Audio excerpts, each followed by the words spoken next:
AHDP second year वालों को online class लेने के लिए धन्यवाद। आज हम पढ़ेंगे नया टॉपिक जिसका नाम है रासायनिक खाद से विषाक्तता। इसी के अंतर्गत दूसरा टॉपिक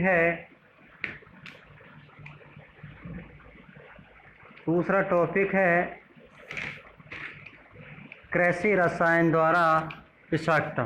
तो दोनों टॉपिकों के बारे में आज हम अध्ययन करेंगे। तो रासायनिक खाद के द्वारा जो विषाक्तता होती है उसके बारे में हम पहले अध्ययन करते हैं। तो इसके अंतर्गत नाइट्रेट और नाइट्राइट की विषाक्तता होती है। तो नाइट्राइट और नाइट्रेट के बारे में थोड़ा अध्ययन करेंगे हम कि उस क्षेत्र के पानी के पीने में नाइट्राइट एवं नाइट्रेट की मात्रा अधिक हो तथा उस क्षेत्र की उगने वाली घासों में अधिक मात्रा हो जाती है तो लंबे समय तक उस घास को पशु को खिलाते हैं तो नाइट्रेट और नाइट्राइट की विषाक्तता हो जाती है। इसकी विषाक्तता में पशु को हीमोग्लोबिन में ऑक्सीजन पूर्ण रूप से नहीं पहुंच पाती है और पशु की मृत्यु हो जाती है। इसे ही हम नाइट्रेट और नाइट्राइट की विषाक्तता कहते हैं। अब इसके रसायन के अंतर्गत यूरिया यानी पशुपालक कृषि कार्य में यूरिया की मात्रा अधिक ले लेता है तो उस घास को पशु को खिला देता है तो यूरिया की विषाक्तता हो जाती है। यूरिया मोलासेज तथा यूरिया की ईंट बनाते समय यूरिया की मात्रा अधिक हो जाती है तो भी यूरिया की विषाक्तता हो जाती है।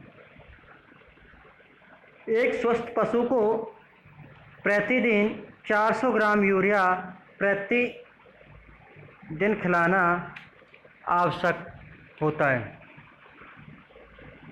तो ये नाइट्रेट और नाइट्राइट के अंतर्गत जो यूरिया की जो विषाक्तता होती है उसके बारे में अध्ययन किया। अब हम करेंगे अध्ययन कार्बन टेट्राक्लोराइड। कार्बन टेट्राक्लोराइड यह दवा मुख्य रूप से लीवर फ्लूइड्स में पिलाई जाती है।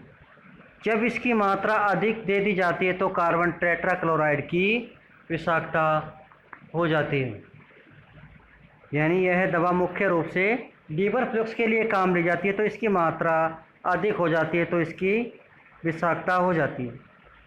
इसी तरह फिनोविक्स यह दवा भी पेट के कीड़ों मारने के लिए काम ली जाती है तो इसकी अधिक मात्रा हो जाती है तो फिनोविक्स की विषाक्तता हो जाती है।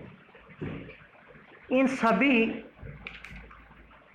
या रासायनिक खाद से जो उत्पन्न विषाक्तता होती है इन सभी के बारे में उपचार के लिए हम कोयला का चूरा काम लेते हैं और कैल्शियम बोरोग्लूकोनेट 300 से 450 ml IV के माध्यम से पशु को लगाते हैं।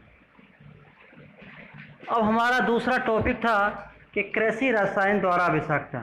तो कृषि रसायन के बारे में भी जनरल ही सभी लोग जानते हैं कि जब खरपतवार हो जाता है तो DDT आदि का छिड़काव करते हैं।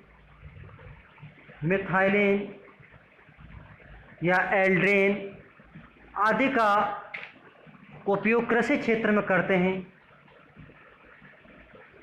रोडेंटिसाइड और वीनम इन सभी का उपयोग कृषि क्षेत्र में किया जाता है। तो DDT का छिड़काव हम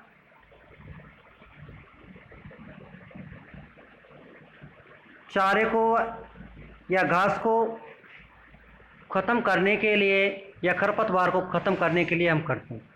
तो DDT का पूरा नाम है डाइक्लोरो डाइफेनिल ट्राइक्लोरोथेन, ये इसका पूरा नाम है।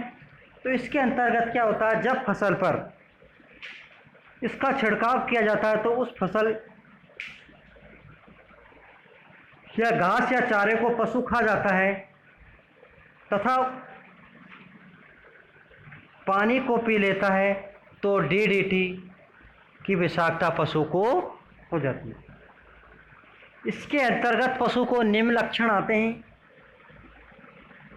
असाधारण ढंग से बैठना, बिना किसी रुकावट के इधर उधर कूदना, और चेहरे की मांसपेशियों खुदकने लग जाती हैं तथा पलक बार बार झपकने लगती है। अगले तथा पिछले पैर की मांसपेशियां फड़कने लग जाती हैं। ये लक्षण पशु के आते हैं। तो इसके उपचार में हम सेडेटिव देते हैं। एंट्रोपिन सल्फेट 10 ml लार को रोकने के लिए देते हैं। कैल्शियम बोरोग्लूकोनेट 300 से 400 ml IV देते हैं तथा चारकोल, और दौरे रोकने के लिए बारबिटोरेस या क्लोरोहाइड्रेस का उपयोग करते हैं।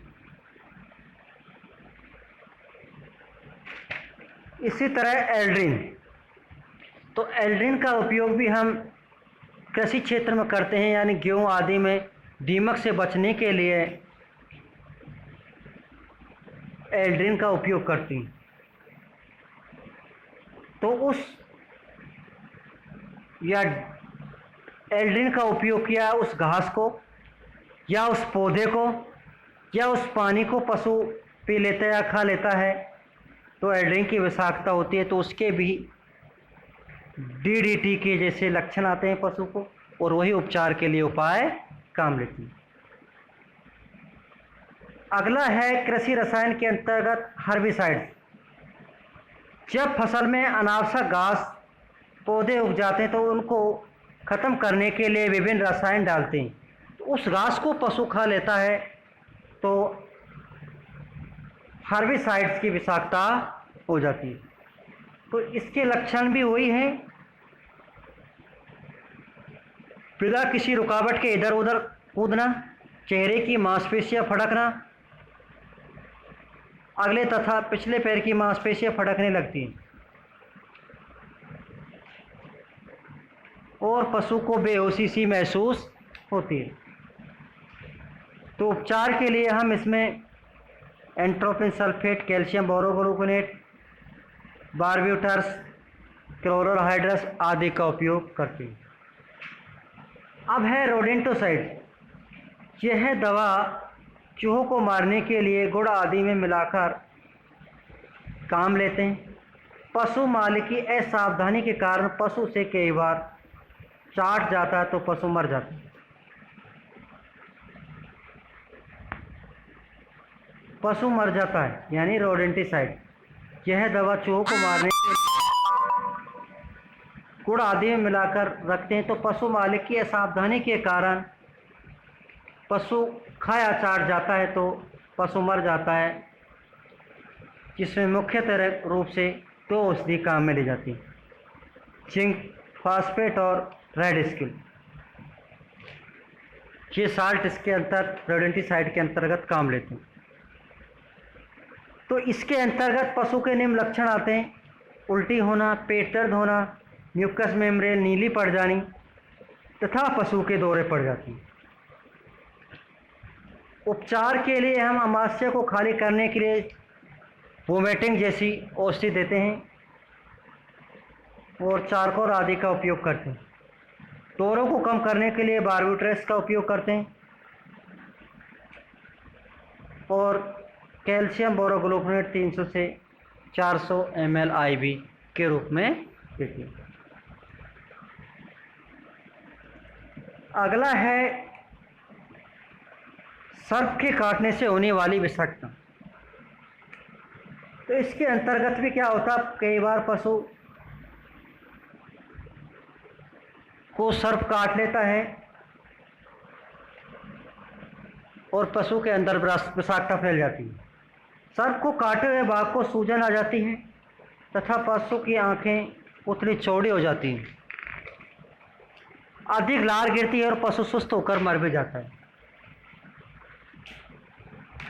तो इसके उपचार के लिए पशु को काटे हुए भाग को ऊपर नीचे से टोनी कट कर दें, यानी उसको बांध दें तथा खाए हुए भाग को चीरा लगाकर PP के क्रिस्टल को भर दें।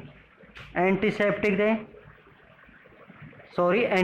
दें और इंजेक्शन ATS 1500 से 3000 IU एससी के माध्यम से या एससी के रूट से दें। ब्लड ट्रांसफ्यूजन करें और कैल्शियम बोरोग्लूकोनेट IV दें।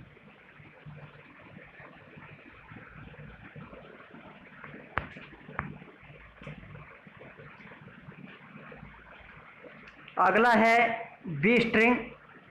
इसकी विषाक्तता बड़ी मधुमक्खी के काटने से होती है। तो इसके अंतर्गत क्या होता है, पशु के सूजन आ जाती है, दस्त लग जाते हैं, हीमोग्लोबिन यूरिया हो जाता है तथा पीलिया होकर पशु मर जाता है, यानी खून का पानी पड़ जाता है। तो इसके अंतर्गत उपचार के लिए मक्खी के काटे हुए भाग पर अमोनियम साल्ट का उपयोग करते हैं और सोडियम बाइकार्बोनेट लगाते हैं तथा दर्द निवारक एवेल या CPM इंजेक्शन का यूज करते हैं।